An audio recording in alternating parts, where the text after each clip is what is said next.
বুঝতে পারো নাই তাহলে বুঝো। কি বুঝো?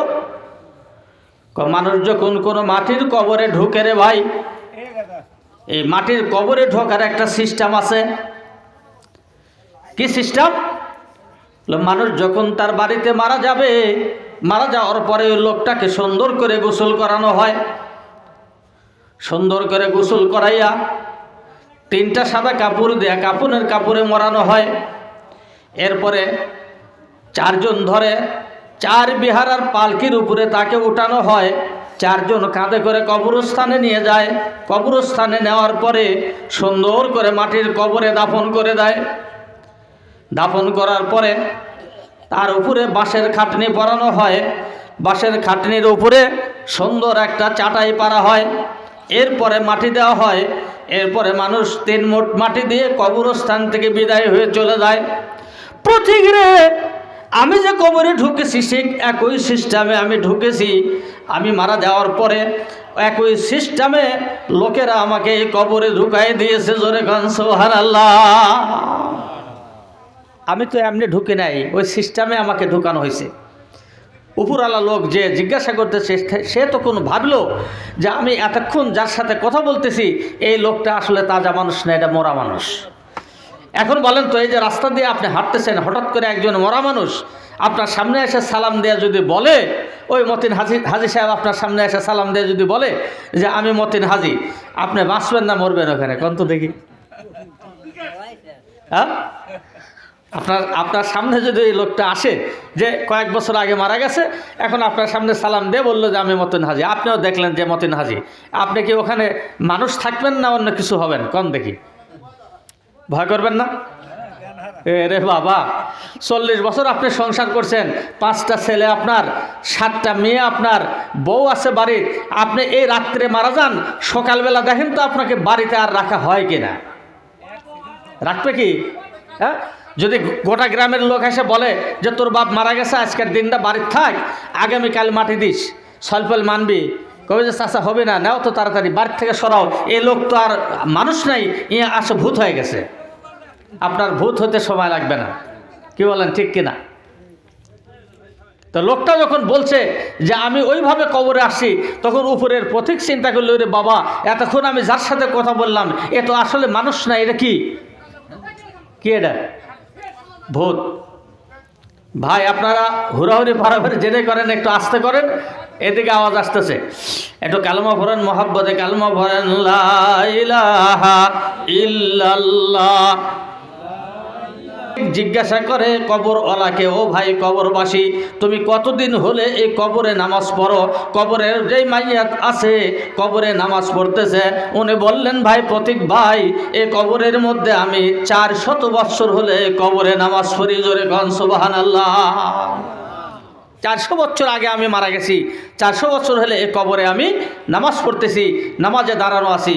এবার এই রাস্তা চলনেওয়ালা পথিক যখন শুনলো 400 বছর হলে নামাজ পড়ে, এটা আশ্চর্য জিনিস, আশ্চর্য মনে করে ওই লোকটা পড়লো সুবহানাল্লাহ।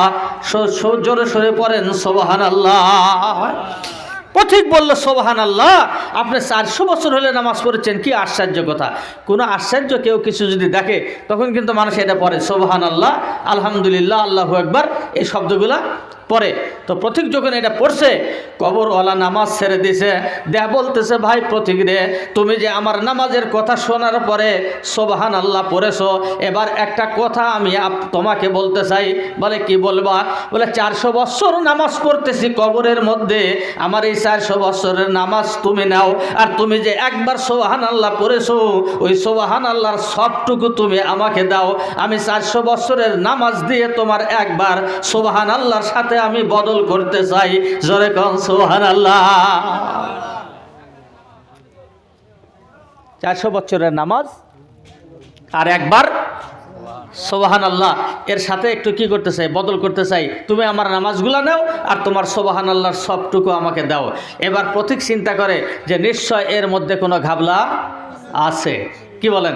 400 বছরের নামাজ একবার সুবহানাল্লাহ দিয়ে বদল করতে চায়, লাভ না থাকলে কি কেউ বদলায়? কোন লাভ আছে? পথিক চিন্তা করলো যে লাভ আছে, তাহলে কি লাভ, এই লাভটা শোনা দরকার। জিজ্ঞাসা করে কবরওয়ালাকে, ও ভাই কবরবাসী, তুমি কি বোকা নাকি চালাক? আমি তো মনে করি তোমার চাইতে বোকা লোক আর নাই। কারণ আমি একবার সুবহানাল্লাহ পড়েছি, সেটা তুমি নিবা, আর 400 বছর নামাজ তুমি আমাকে দিবা। কারণ কি? তুমি কি ভুল করতেছো, নাকি তুমি বোকা, নাকি চালাক, নাকি এর মধ্যে কোনো রহস্য আছে? কবরওয়ালা বলতেছে, প্রতীক রে, অবশ্যই এর মধ্যে রহস্য আছে। আমি কোনো বোকা লোক নাই, আমি বোকাও না, আমি চালাকও না, আমি বুদ্ধিমান। তবে একটা কথা শোনো রে যুবক, প্রতীক রে, শুনে রাখো, আমি 400 বছরের নামাজ দিয়ে তোমার একবারের সুবহানাল্লাহ কেন নেব? নিশ্চয় ওই সুবহানাল্লাহর মধ্যে কোনো হিকমত আছে। জোরে কোন সুবহানাল্লাহ। তো মহব্বতে পড়ুন লা ইলাহা ইল্লাল্লাহ।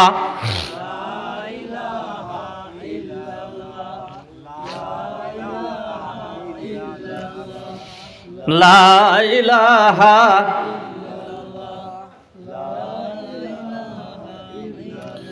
লা ইলাহা ইল্লাল্লাহু মুহাম্মাদুর রাসূলুল্লাহ সাল্লাল্লাহু আলাইহি ওয়াসাল্লাম। পথিক বলতেছে নামাজওয়ালাকে, এ কবরবাসী, তাহলে কি হিকমত আছে? হিকমতের কথাটা তুমি একটু আমাকে বলো, কেন তুমি বদলাতে চাও?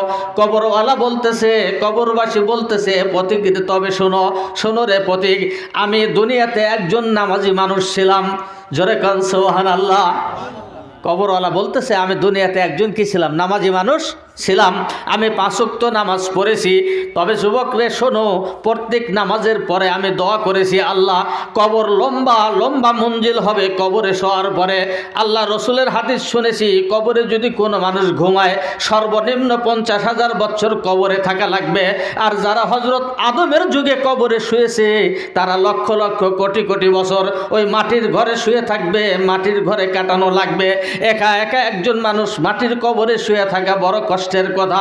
এই জন্য আমি একজন নামাজি ছিলাম। প্রত্যেক নামাজের পরে আমি আল্লাহর কাছে বলেছি, আল্লাহ, আমি কিচ্ছু চাই না, দুনিয়ার সম্পদ চাই না, দুনিয়ার মাল চাই না, আল্লাহ কিছু আমি চাই না।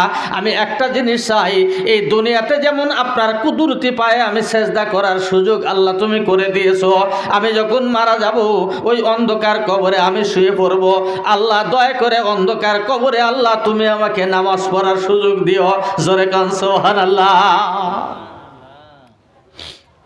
মানুষ অনেক কিছুরই তো দোয়া করে, কি বলেন?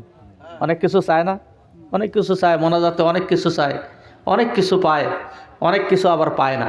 তো লোকটা বলতেছে যে আমি যখনই নামাজ পড়তাম, নামাজের পরে দোয়া করতাম, আল্লাহ, কবরে তো যাবো, এর মধ্যে কোনো ভুল নাই, যাবোই যাবো, একদিন আমি কবরে যাব। তো কবরে যাওয়ার পরে আল্লাহ, কবরে তুমি আমাকে নামাজ পড়ার সুযোগ করে দিও, আমি যেন নামাজ পড়তে পারি কবে। কবরওয়ালা বলতেছে, প্রতিদিনে আমার এই দোয়া আল্লাহ রব্বুল আলামিন আরশে আজিমের মালিক আমার এই দোয়া কবুল করে নিয়েছে। আমি মারা যাওয়ার পরে লোকজন যখন আমাকে কবরস্থ করে গেল, কবরে দাফন করে আমার আত্মীয় স্বজন, সন্তান আদি চলে গেল। যাওয়ার পরে আল্লাহ রব্বুল আলামিন আরশে আজিমের মালিক আরশে আজিম থেকে খবর দিলেন, আমার বান্দার দুনিয়ার একটা দোয়া আমি আল্লাহ কবুল করেছি। ও ফেরেশতারা, যাও কবরের মধ্যে যাও, আমার বান্দাকে নামাজে দাঁড়ায় দাও, আমার বান্দা কিয়ামত পর্যন্ত কবরে নামাজ পড়বে, আমি আল্লাহ কবুল করে নিয়েছি। জোরে জোরে কান সুবহানাল্লাহ। এই জন্য পথিক, আমি কবরে আসার পরেও নামাজের সুযোগ পেয়ে গেছি। আপনাদের আশা, আমাদের আশা কি হয় না যে কবরে যাওয়ার পরে আমরা কবরে কি করি? নামাজ পড়ি। এখন দুনিয়াতে পড়ি না, তো দোয়া করি না, তো কবরে পাবো কিভাবে বলেন? আগে চাওয়া লাগবে। হাদিসে আসে, আপনি দুনিয়াতে চান, আপনি 2 ফোঁটা চোখের পানি ফালান, আল্লাহর কাছে বলেন, 2 ফোঁটা চোখের পানি জমিনে পড়লে আল্লাহ রাসূল বলছেন, আমার উম্মতের চোখের পানি দুনিয়ায় ব্যথায় যাবে না।